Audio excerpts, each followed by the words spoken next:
बुध हुए उच्च के, नौ ग्रहों में अतिशीघ्र अपना संपूर्ण प्रभाव देने वाले, इस संपूर्ण जगत में समस्त कार्य क्षेत्रों में अपना संपूर्ण प्रभाव रखने वाले युवराज बुध 23 सितंबर से अपनी उच्च राशि में प्रवेश करेंगे।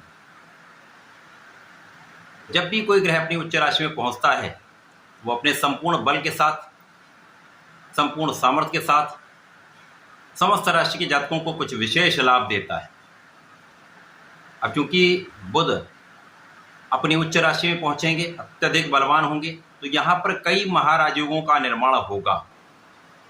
परंतु यहां पर एक महत्वपूर्ण प्रश्न है, बुध यहां पर उच्च राशि में होंगे परंतु राहु के सीधे प्रभाव में होंगे, तो क्या राहु इस समय में समस्त राजयोगों का लाभ लेने देंगे? निश्चित रूप से आपके समस्त प्रश्नों का उत्तर आज प्राप्त होने वाला है। जय श्री गणेश, नमस्कार। मैं आचार्य संजय द्विवेदी। मेरे समस्त प्रबुद्ध दर्शकों का मेरे चैनल पर हार्दिक स्वागत है। प्रिय दर्शकों, आज मैं तुला राशि के लिए बुध के इस राशि परिवर्तन का किस प्रकार का परिणाम प्राप्त होने वाला है, किन भाव में वृद्धि होगी, इस समय में आप कितना लाभ ले पाएंगे, यदि कहीं पर कोई समस्या है तो उसका क्या निराकरण है, संपूर्ण विश्लेषण मैं पूर्ण तरीके के साथ करने जा रहा हूं। प्रिय दर्शकों, इस राशिफल को आप अपने लग्न के अनुसार अथवा राशि के अनुसार देख सकते हैं। अर्थात यदि आपकी तुला लग्न है अथवा तुला राशि, तो ये राशिफल आपके लिए। तुला राशि के स्वामी शुक्राचार्य हैं। शुक्राचार्य तथा बुध का अतिमित्र का संबंध है। इसी प्रकार से तुला राशि के लिए बुध भाग्य के स्वामी तथा द्वादश भाव के स्वामी। अब यहाँ पर बुध का जो परिवर्तन होने जा रहा है वो आपके व्यय भाव अर्थात द्वादश भाव में होने जा रहा है। क्योंकि द्वादश भाव एक त्रिक भाव है, नेगेटिविटी का एक भाव है, क्षय का भाव है, व्यय का भाव है, तो यहाँ पर जो भी ग्रह जाता है सूर्य को छोड़कर समस्त ग्रहों का जो कारक भाव होता है उसमें निर्बलता आ जाती है तथा उसके प्रभाव में भी निर्बलता आ जाती है, जिसके कारण वो सब अपना संपूर्ण परिणाम प्रदान नहीं कर पाते। अब यहाँ पर बुध चूंकि अपने उच्च राशि में होंगे तथा यहाँ पर लाभ के स्वामी सूर्यदेव के साथ इनका गोचर चल रहा होगा, परंतु बुध के कार्यकत्व में निर्बलता अवश्य यहाँ पर आने पर। यदि हम स्थितियों को देखें तो आपके द्वादश भाव में भद्र योग बनेगा।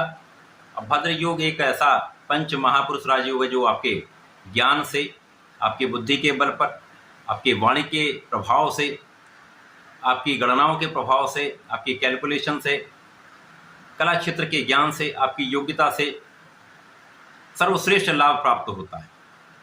इसी प्रकार से जब बुध यहाँ पर होंगे तो अपने परम मित्र सूर्य के साथ गोचर होगा तो बुधादित्य योग बनेगा। इसी प्रकार से कुछ अन्य राजयोगों का भी निर्माण हो रहा है, जैसे कि बुध की द्वितीय राशि मिथुन राशि में मंगल का गोचर चला।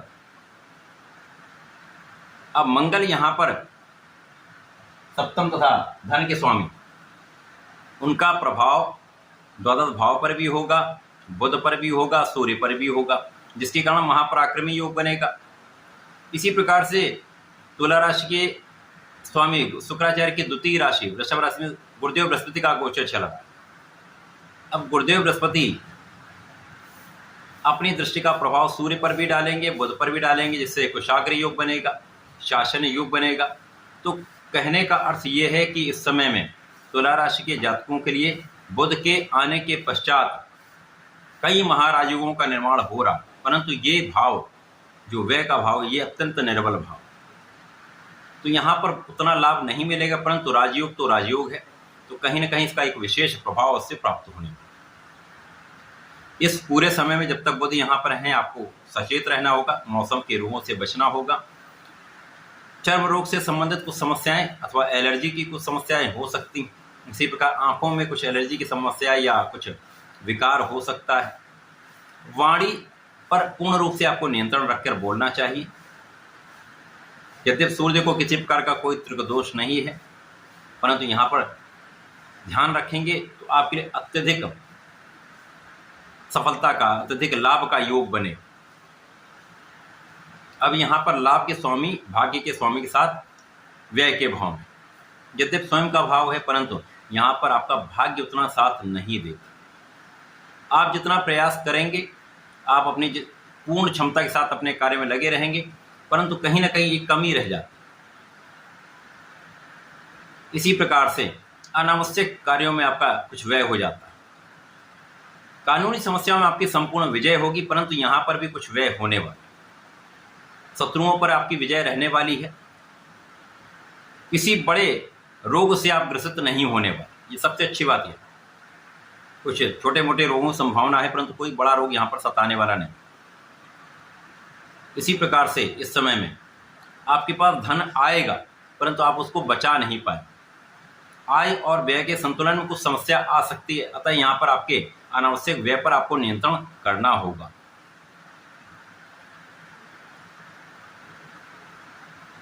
धर्म के मार्ग पर चलें। धर्माचरण करने से आपके तीर्थ यात्राओं में, आपके धर्माचरण में कुछ व्यय होने की संभावना, जो आपके लिए अत्यधिक लाभदायक सिद्ध होने वाला है। जो लोग कर्मकांड के क्षेत्र में हैं, आध्यात्मिक क्षेत्र में हैं, उनके लिए विशेष लाभ यहाँ पर प्राप्त होने वाला।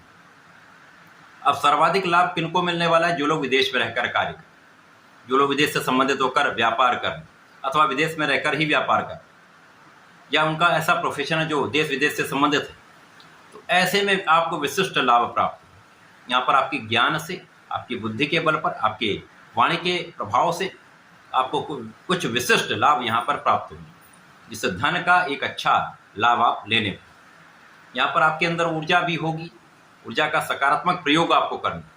यहाँ पर आपको किसी भी प्रकार के अपने या किसी अन्य के लिए किसी प्रकार के विवाद से बचना ही चाहिए। तो यहाँ पर स्वार्थी मित्रों का त्याग कर दें, तथा इस समय में परिवार के साथ सहयोग बनाकर आपको चलना चाहिए। एक अच्छा सामंजस्य आपको रखना चाहिए। जो लोग मेडिकल के क्षेत्र में हैं, अथवा जो लोग नौकरी के प्रयास में लगे हुए हैं, उनके लिए सफलता का योग बन सकता है। क्योंकि शुक्राचार्य की राशि है, शुक्राचार्य बुध के इस परिवर्तन के काल में ही अच्छी अवस्था में पहुंच जाएंगे, जिसके कारण कुछ समस्याओं के होते हुए भी आपके प्रभाव में वृद्धि होगी, आपकी क्षमता में वृद्धि होगी। तथा इस समय में यदि आप संपूर्ण प्रयास करते रहते हैं, अपने कार्य क्षेत्र में लगे रहते हैं, तो आपको लाभ प्राप्त होता रहे। केवल इस समय में आपको संचय की समस्या, धन संचय की समस्या आ सकती है, तो यहाँ पर कुछ ध्यान देंगे तो बचत कर सकते हैं। तुला राशि के जातकों के लिए बुध का ये राशि परिवर्तन बहुत बड़ा लाभ देने वाला नहीं है, परंतु यदि संभल कर आप रहेंगे, सावधानी से अपने कार्यों को करेंगे, कोई बड़ी समस्या भी यहाँ पर नहीं है। जो लोग विदेश में रहकर कार्य कर रहे हैं, विदेश में रहकर व्यापार कर रहे हैं, विदेश से संबंधित होकर किसी प्रोफेशन में हैं, उनके लिए विशेष लाभ का योग बन रहा है। जो लोग विदेश सेवाओं में हैं, उनके लिए किसी प्रकार की कोई बड़ी समस्या नहीं, वहाँ पे आपको सरकारी सहयोग भी मिलेगा, शासन प्रशासन का सहयोग आपके लिए बना रहेगा। इस समय में आपको नियमित रूप से भगवान सूर्यदेव को जल देना चाहिए, गणपति महाराज की आराधना करनी चाहिए। संकट नाशन गणेश स्तोत्रम का नित्य कम से कम एक बार पाठ अवश्य करें अथवा सुन लें, आपके लिए विशेष लाभकारी होने वाला है। तो ऐसा करके इस समय का उपयोग करें, लाभ लें। धन्यवाद, नमस्कार।